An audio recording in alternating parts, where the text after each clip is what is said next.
Hello, everyone. My name is Jacob, and I know way too much about pop culture. I'm Sin, and I know way too little about pop culture. Welcome to Cultured and Uncultured, where we blurt out and nerd out over some of the best media in pop culture. Hell yeah. Okay. This is our first episode, and we're gonna Woo! start with maybe the most famous pop culture movie of all time. I don't know. I'm not sure. I'm sure everyone has their opinions, but this is probably the biggest one so far. And this we're watching Star Wars because Sin, you've never seen any Star Wars movies. No, I've not seen any semblance of Star Wars media at all, which is crazy because of how relevant it still continues to be. Mm-hmm. Like, What do you know? What um, do you know? Luke, I am your father. Oh, okay. Well, and you don't need to know that yet. yeah, spoilers, no spoilers. And there's like lightsabers and shit. There's that. Okay. All right. Cool. You know Luke. You know That he guy. exists. You know Yes. someone's his dad. Someone. Someone's his dad. All right. Uh-huh. Well, That's we'll see. We'll see who his dad is. We don't know. I have no idea. yeah. But yes, we are gonna be watching. eh, We're watching the first Star Wars movie ever released, but it's technically the sixth in chronological order. Oh. Um, the Star Wars timeline is very messy, very messy. So is the MCU. Star Wars is a little bit messier though, but we'll be getting into both of those. But I think a lot of people do like to show people Episode One, like the earliest movie in the timeline. But I think it's a more effective experience if we start with the oldest one that was made. So we're gonna go with that. That makes sense. That makes sense. Yeah, I was a little bit Yeah. confused on that because I figured with it just being such a huge franchise, there was a lot to go off of and I figured just as you said similar to the MCU, timelines are confusing and I wasn't sure which one I was even seeing. So, thanks for clearing that up. We are seeing Episode Four, A New Hope. When it was released, it was just known as Star Wars, Okay. but it's now Episode Four, A New Hope. All right. But it's even though technically it is the sixth movie in the timeline, it goes by trilogies. There's like two spin-off movies that Yeah. take place like a bit earlier than A New Hope, Uh-huh. but it goes by trilogies, and this is the first episode of the original trilogy, 1977. We're gonna get into something later. It's not 1977 is not the exact date we're gonna be seeing this movie in, but I'm gonna touch on that after we see the movie. Okay. I'm gonna see if you can pinpoint what I'm talking about after we watch the movie. Scared. I'm Oh, scared. is that how you feel? Is that how you feel? You're scared to watch this for the first time? Why you're scared you're not gonna like it or something? Maybe a little bit. I don't know. Cause within a general, I've heard kind of mixed conversation about it when I told people that hey, I'm gonna be watching Star Wars for the first time. I've gotten a little bit of mixed reception to that. Some people are like, oh, you'll like it, and other people are like, you're not gonna like it. So There's a few movies. Actually, there's a solid amount of movies that a lot of people. There's a lot of discourse about like, oh, do you like this? Do you not like this? I don't know, but I think it's pretty solid in agreement that at least the first two movies uh, are good. I think they are. I think they're some of the best movies I've okay, seen. gotcha. I love them. I love them to death. Um, but there are. I do have problems, and I have a lot to say. But we're going to say that after we watch the movie. Woo. Now, do you have anything else you want to add on, like impressions or Okay. concerns or anything? Yeah. Um. Based on first impression, I okay. All I know is just some semblance of basic character designs. I barely know any names. Like of course I know just standard meme culture, how it's infiltrated a little bit as I mentioned earlier. It's all I know about the movie. So just within first impressions, I don't know if this is something I'm only going to like enjoy like semi ironically or something, or if I'm gonna actually think this is like good. I don't know. I guess I'm gonna find out. I'm gonna find out. Yeah, it is campy. I love camp. Yeah, they're very campy. They're made in the 70s. Uh-huh. Like it is a lot of it is like action schlock. But they do have a few times where they try to like hit those little emotional moments. But really it's all just about the journey. It's about the war. Mm-hmm. Star War, the War in the Stars. I see.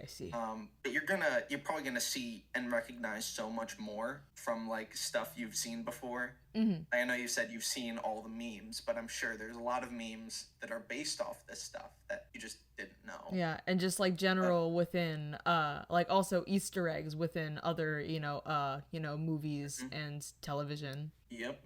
But it's not like this movie is wholly original either. Like it of course has a bunch of like inspirations Yeah, that yeah. I might get into later, I don't know.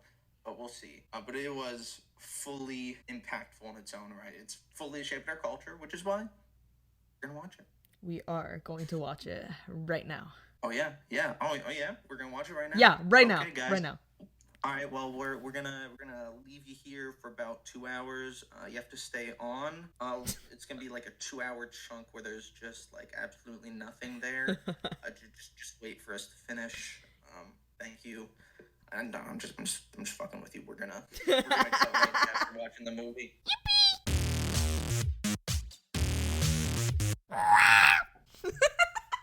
And we're back, I guess. We're back. All right. A little R2D2 noise now. That's what we're gonna call it now. Perfect. Because now you know what that means. I do. That's crazy. I like it. All right. Oh, well, that's what did you think, huh? Wow. Okay. So I don't know what I was expecting. I guess it was kind of like aligned to that a bit, I guess, but I liked it. I liked it a lot, actually. No, that was great. All right. Hey, there we go. Yeah. You know, as we're going through the movie, so it seems like your favorite part were the droids. Yeah. I definitely the character that my brain is currently latching on to is C-3PO. Yeah, he's my favorite. He's my favorite now. He's so silly and so me. Yeah, the C-3PO and R2, they're kind of like a sort of like a linchpin sort of thing. They're like always present in like Star Wars media. Yeah, I like that. I like that a lot. They're classic like foil to each other. It's so great. Oh, it's just these two little droids who like one, it doesn't speak. R2 doesn't speak, but you know what he's feeling. Yeah, no. Like, what I liked about him so much is that despite the fact that he has no like, sensical dialogue aside from a bunch of beeping and booping, he has a clear character and personality, and I think that is so cool how they were able to do that. Yeah, and same like with all the aliens that were in the movie, like with Chewbacca and all those goofy aliens in the bar. Yeah, I thought the costuming was really cool. Like it was all just really interesting, and all of these random made up aliens and stuff. I think they were all, I don't know, they were all just really fun. Their character designs were all really cool. And I enjoyed. And it was like it felt real, right? Like the kind of that's why practical effects are so good. Yeah. That's why I wanted to get into this. That's why like the worst part of the movie for me is when there's CGI. Like I'm sure you it was pretty obvious when it popped up. Yeah, definitely. Those CGI bits. See the thing is. Okay, so there's the original movie, but then I think in like 80, somewhere in the 80s, and then like again in like the 90s or 2000s, there's multiple re-releases of the movie where they added deleted scenes or just added new like special effects shots, all the CGI, because CGI didn't exist in 1977. Yeah.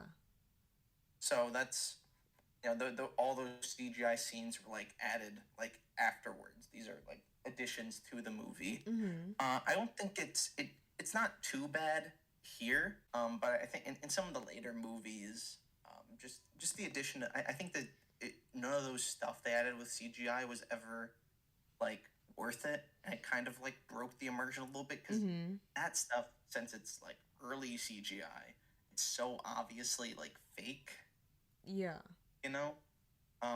And you'll see Jabba again later, but he's not going to be CGI. That Okay. slug, Yeah, that slug guy. he looked so goofy. Yeah, he returns later, but not CGI, full practical, and it is so good. Yeah. It is upsetting, like, is all the other effects being like all practical. It looks just so good, Mm-hmm. and like you'll see more like with those space battles, all like the sets, all the aliens. It just I love the look and what you were going at earlier with like R2D2. The sound design Mm-hmm. is just the best. Like the music and all the sound The effects. music was so It good. I just love the soundtrack so much. Oh yeah, I mean, obviously, like everyone knows, like it's Star Wars. Yeah. Like it is probably the most like most famous like movie soundtracks of Mm-hmm. all time. Yeah. As I have all those tunes burned into my brain because like one this movie, but like two, all like the Star Wars games, like the Lego games, Yeah, I was gonna like say. they use the same music in the games for specific sections, and Like, I'm just like, that makes sense, especially for like me in my brain not really knowing all that much about, Star Wars in general. One of the brands that my brain knows to tie it to is Lego. oh no, I mean, Yeah. I discovered Star Wars through Lego. By Oh. my friend, yeah, my friend Joe. I played the Lego Star Wars: The Complete Saga at his house. I'm like, oh, that's fun. And so I talked to and Joe was like, oh yeah, this is like based on like some movies. I'm like, oh really? I thought it was just an original game sort of thing. That's So funny. I went home and I asked my dad, and I was like, "Hey, Dad, you know about Star Wars?" And it's that classic where my dad was like, oh, "Yes," and he went into like the cabinet and he fished out. He had like a box set of the three original movies on VHS, Oh. and that's why I kind of prefer like the older version without the CGI, as that's what I saw first. Yeah. But like pre CGI, none of those other effects. What I find, I'm really upset that that's not available like on Disney Plus. Mm-hmm. Like it's only that version. It's only that most updated version. I can't watch the original version of it for any of those movies. That's sad. Yeah, I know you think it's just making them better, but shouldn't you shouldn't we have the option? Yeah. Without all that Yeah. other stuff. Yeah. But yeah, I was. So was it? What I find interesting, because especially Star Wars, it is not a single movie experience sort of thing. Mm-hmm. So how did it like feel as a single experience? Like, do you feel like satisfied with how it I wraps everything up? okay. So I think so. I think with what I saw, I would be completely satisfied. However, I feel like for like the loose ends that were not tied and whatnot, I don't know. Maybe I was just like letting my brain wander and some of these things were answered, but my brain is just like not latching onto them. But just like for the things that weren't tied up and like given conclusive answers on, I would be interested seeing where that kind of stuff goes. I'm contemplating being able to maybe watch some of the other, at least the next movie. I'm not sure about, because it's a big franchise, right? I don't think I want to get Oh, into all that, I mean, but there's. I've watched a lot of it. I think yeah. I've watched all of it. Um, and you don't have to see everything. Mm-hmm. And I'm sure a lot of people will be like, don't watch the sequel trilogy, the trilogy that was released like just a few years ago. A lot of people, that's very divisive. We'll see if we can get to that. I don't know, but I definitely just want to show you the original trilogy, maybe the prequel stuff. Yeah, I'm interested in the original trilogy. I think that's probably where my brain is gonna like draw the line, most likely. Okay. Yeah. Because what I find so interesting, like watching this, like knowing everything else, it is like really surprising. I like how much they're how much it feels like a part four. Like even though this was made on its own first, Yeah. like it feels there's so much like oh there's so much backstory in this universe. There's so much history to these characters. Definitely, and that's what I was thinking also while watching it. These characters felt so established, especially considering you said this is the one that, came first, like on its own. Mm-hmm. Like, that's crazy to me because of how in depth, like, the world was thought out and how much, like, working parts there are to it. It's so, it boggles my mind. Yeah, it is George Lucas. He was like he came up with the idea of Star Wars, Mm-hmm. and it is so fascinating how he was just able to do that. And it's always hard to like believe like some people when they talk about their projects. Like he goes in and he's like, "Oh yeah, when I was going in making this movie, like I came in knowing this was episode four, but we didn't market it that way because everyone would be so confused. So I just called it Star Wars. But I always knew it was episode four." And I'm like, I don't know. I can see because there obviously are a lot of loose ends Yeah. in the movie, Mm-hmm. and like you can see where that would be built up on in future movies. But I don't know how much he really did plan out. He says he planned out the whole thing, but I don't know. It's George Lucas. I'm gonna like send you a lot of stuff after this about him. He's Okay. such an interesting man. Yeah. Like, but it's really not just him. As you'll see, if we ever get to the prequels, when he got like so rich and famous, he was basically able to do whatever he wanted with Mm-hmm. the later movies, and it didn't end so well.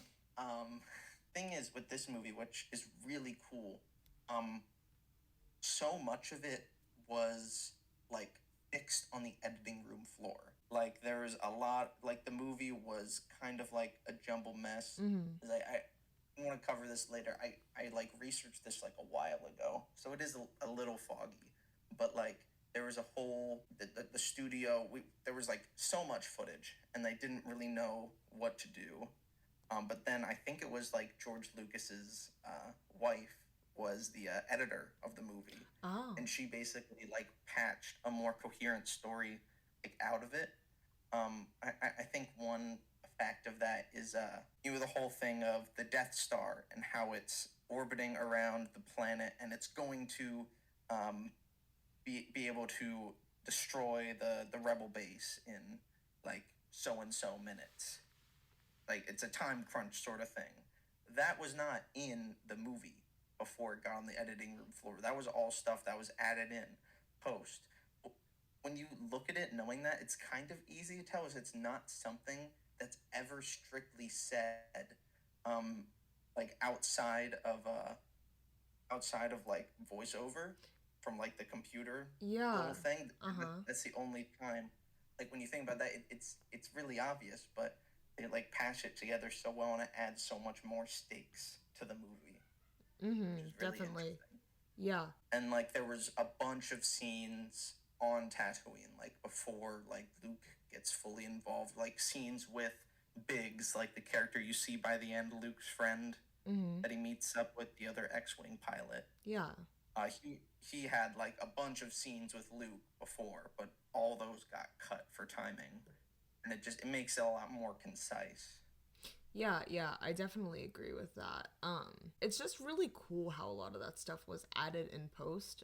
Like just unless you would have told me that, I wouldn't have known. And that's crazy. Oh yeah, no, Yeah. it is really seamless. It's what's cool about a lot of about like the original trilogy and a lot of and some other Star Wars stuff. It is such a collaborative project, and kind of just like the story of Star Wars itself. It's like kind of like a happy accident. Mhm. How good it is. And he's like, oh, this just happened to be amazing. Like all these different people coming in with these things, and it just makes this little spark that makes something awesome. It's just so cool. Yeah, I'm I could rant about Star Wars a lot, but mm, it's definitely something we can get more into later definitely. as time goes on, Yeah, as no, you like know more. this movie is just so fun. I enjoy it. I can see what you mean when you know called it pretty campy. I enjoyed it though. I liked that Oh aspect of it yeah. a lot. Yeah. Oh, it was really interesting as it was this grand story, but it was told in just such a simple and like fun way. Yeah. That's how it got like so many people in love with it. Mhm. It's because of this accessibility. Like anyone can watch Star Wars. Sure, like some kids would be like, "Oh my gosh, they turned those people into skeletons," and maybe they'd like cry a little, but they don't even dwell on that. They don't dwell on the dark stuff too much. Yeah, It's I all noticed about the that. rousing music, the big moments. Uh-huh. Yeah, no. Luke like lost all of the most prominent people in his life and he was like, "Well, time to go on. Continue." Nothing left for me here. Let's go. Let's go. Let's go. The other funny thing, like you see in a bunch of like, if you look up interviews with like the cast members, a lot of them had no idea what they were doing, especially with like a lot of the dialogue being like so weird as it is. Yeah. It's like a lot of them like, I don't know what I'm saying, and basically all of them were like that. It's so and Harrison Ford, he was Han Solo, the Uh-huh. Yeah, yeah. smuggler guy. Hmm. He's so funny. Of course, these actors are going to be known for these roles and mainly just these roles. And Harrison Ford hates that so much. Oh.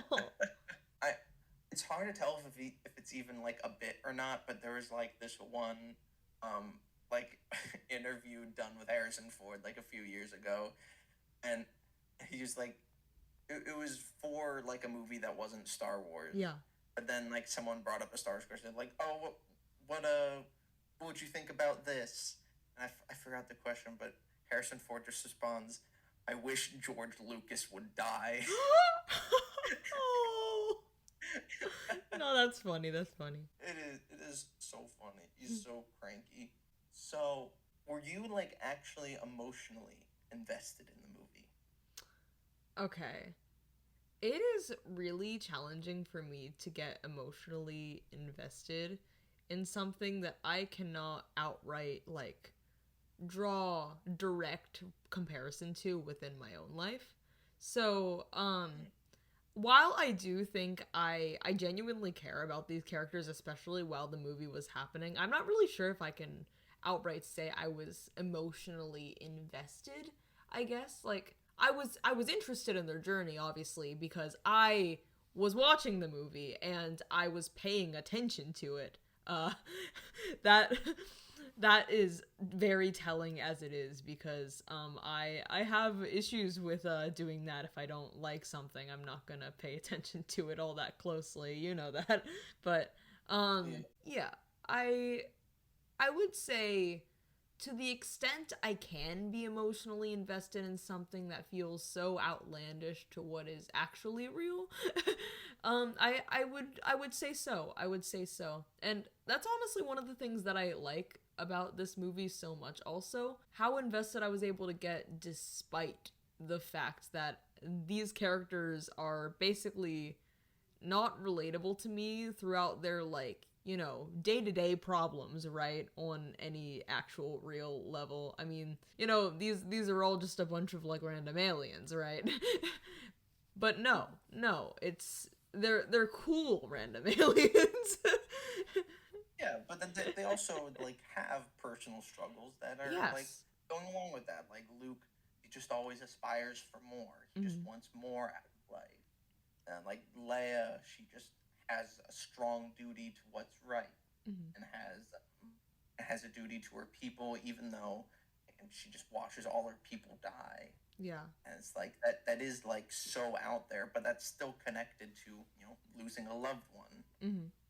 It's, and then there's like Han Solo, who would only think about himself. He had to learn to, accept other people and not just be in it for the money. See, you see all these things, and they're all like so simple, but mix them all together with these giant stakes of fucking Death Star blowing up planets and all that. and it just becomes all that more grand. Mm-hmm. Yeah, I found the Harrison Ford article. Mm-hmm.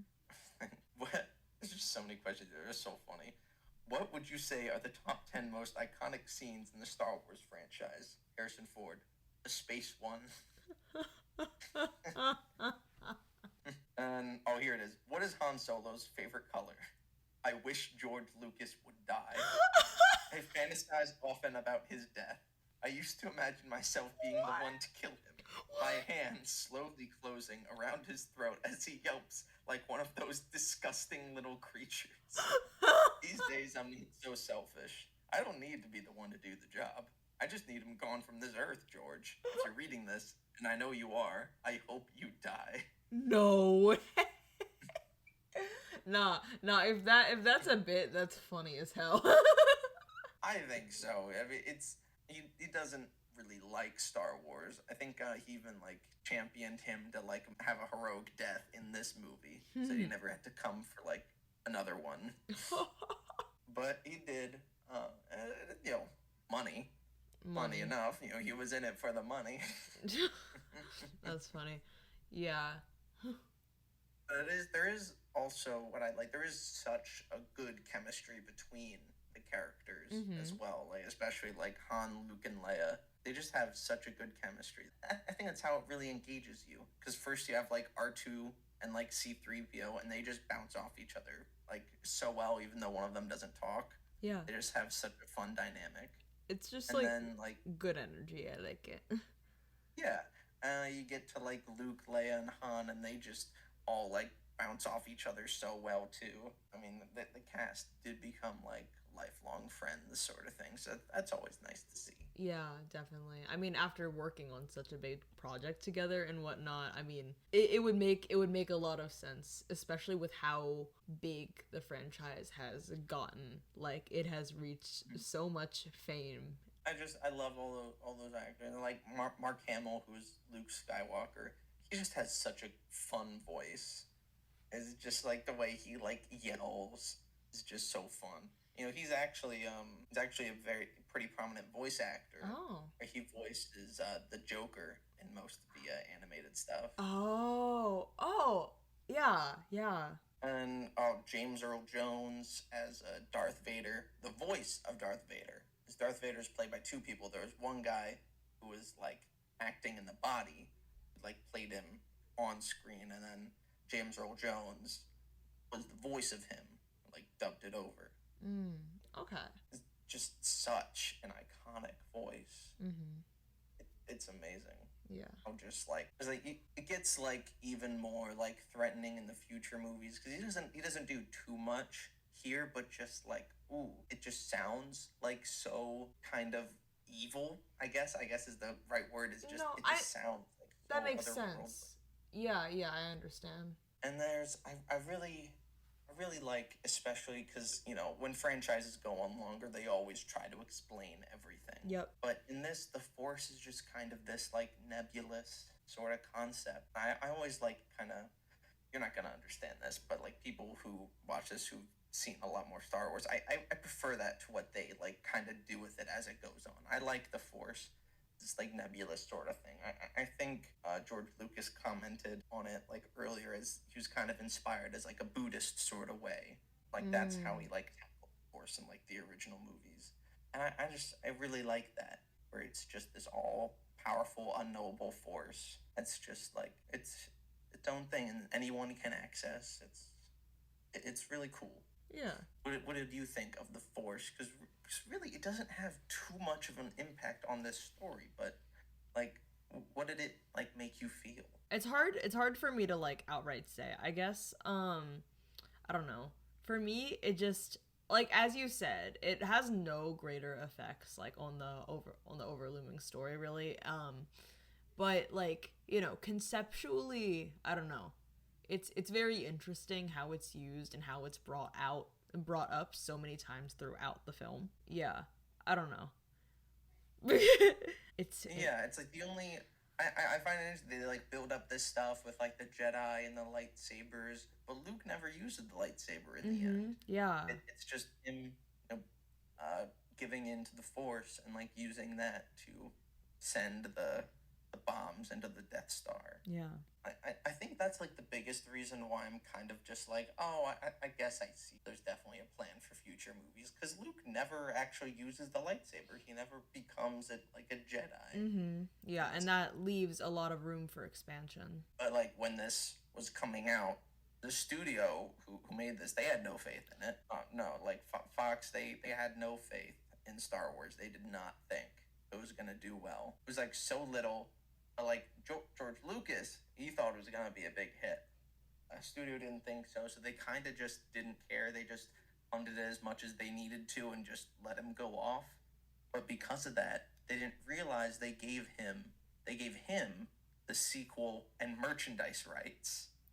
And that is why he is so rich and so like famous today, is because he had those. The studio, because usually the studio would have the rights to make sequels to the movies and everything, and like get money from merchandise and stuff like that.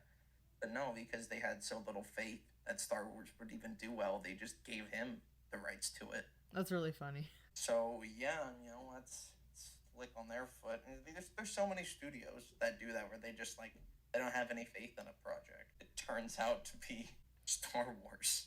Yeah. Like how Nickelodeon had no faith in Adventure Time and just like didn't accept it. Yeah.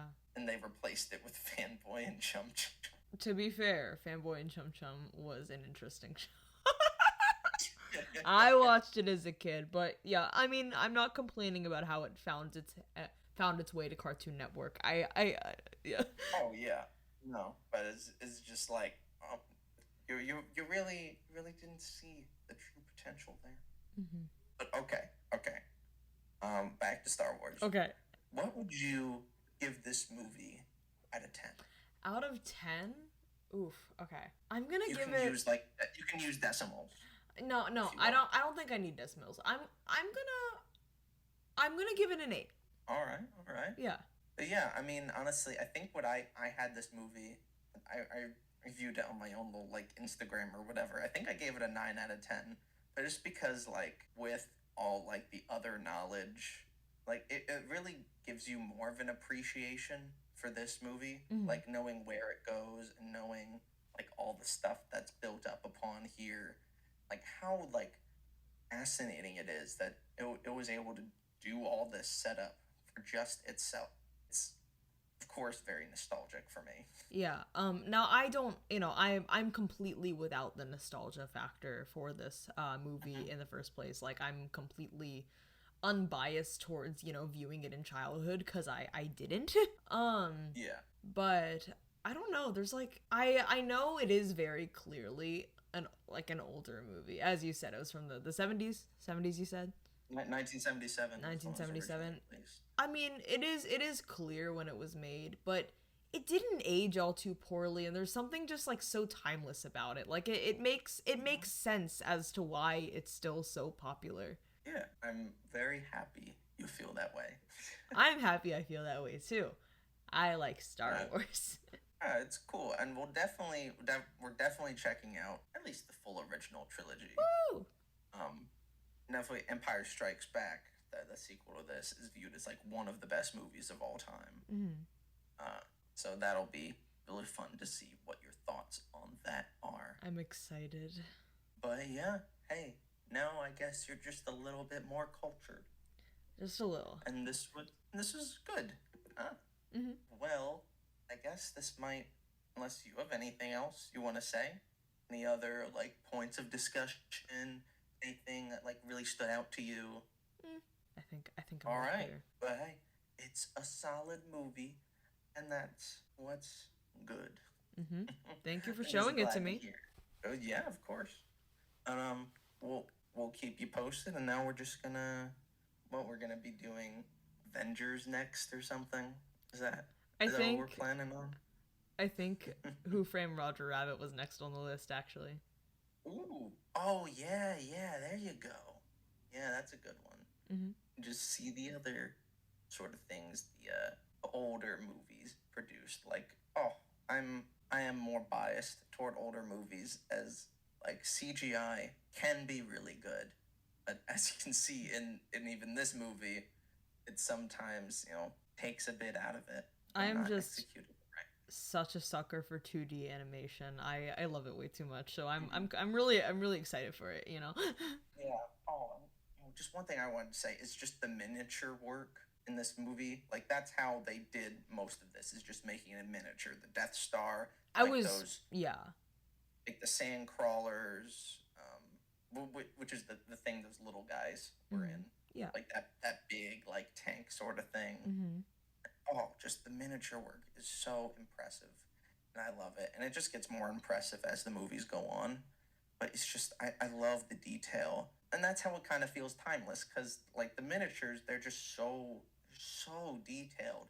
That it just like if it wasn't for like the not as good camera quality, I woun't be able to tell a difference. Yeah. That's just what really made movies that much more like immersive back in the day.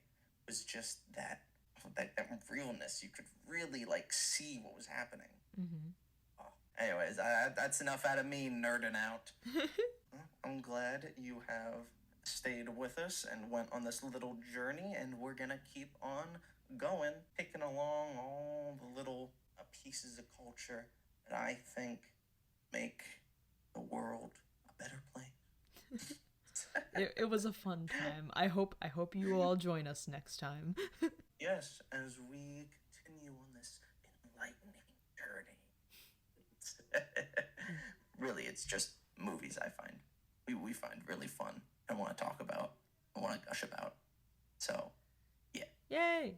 hope you like this too. Mhm. So, how do we want to sign off?